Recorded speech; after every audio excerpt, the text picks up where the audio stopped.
in this question we are given that last year the price per share of stock X increased by K%. So originally the price, if that was P, so it increased by K%. Okay, and then we get a new price.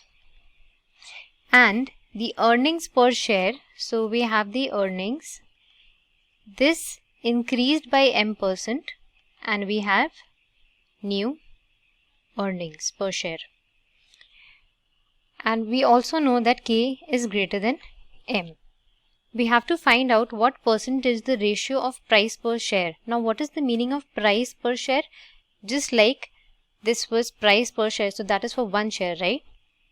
So we have to find out what ratio did the price per share to earnings per share. The ratio of price per share to earnings per share. So if this price is P and earnings is E, we have to find the change in the ratio of P by E. So let me just rewrite this again. We have to find percentage change in P by E, okay, in terms of K and M. Now let's move on to step 2. And usually for these questions we prefer to populate the data into a tabular form so that it's easy for us to understand and work with. So we have last year, then we have current year, and we have price and earnings. So if price is P, earnings is E, and price is increasing by K%, so I would have P times 1 plus K by 100, this would be the new price, and earnings is increasing by M%, so I would have E times 1 plus M by 100.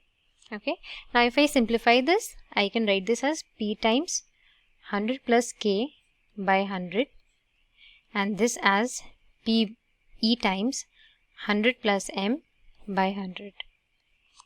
Now since I have to find the ratio, okay, so let's write the ratio also here. This will be P by E, and if I divide this P times 100 plus K by 100 by E times 100 plus M by 100, we will get P by E 100 plus K by 100 plus M.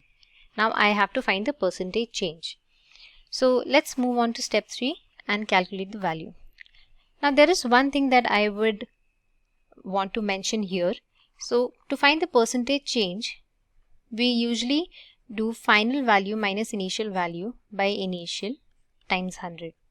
Now this formula can also be written as final by initial minus 1 times 100. Now the reason why I am doing this is you'll be able to calculate the value much faster because you have to divide and the values get cancelled, right?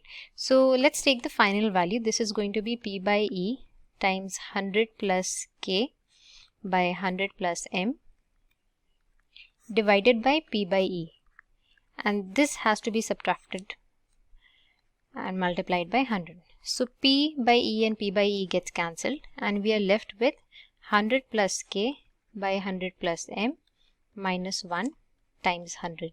So you must have noticed how easy this was. On simplifying this, taking the LCM, you get 100 plus K minus 100 minus M by 100 plus M times 100. Now 100 gets cancelled and we also know that K is greater than M. So K minus M will obviously be positive. So I have K minus M by 100 plus M times 100, which is the answer option D.